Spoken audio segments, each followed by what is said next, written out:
I have this Rolex and I haven't worn it in years. Actually, I have a whole collection of watches here. One's a Rolex, a couple other luxury ones. Nothing too crazy, but the only one I actually ever wear is the one that's on my wrist. I got this Rolex thinking that I was gonna be flashy with it. I thought it was gonna be a good investment. The reality is it just sits in a box in my closet. Buy something like this, you're gonna spend upwards of 30, 40, 50K.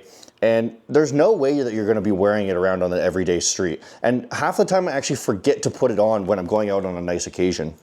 The reality is I actually just wear this $300 watch. It's a Chinese movement. It's a knockoff of the Submariner, and it looks pretty much exactly the same. There's not really any difference. And a lot of people actually stop me thinking that it's the Submariner.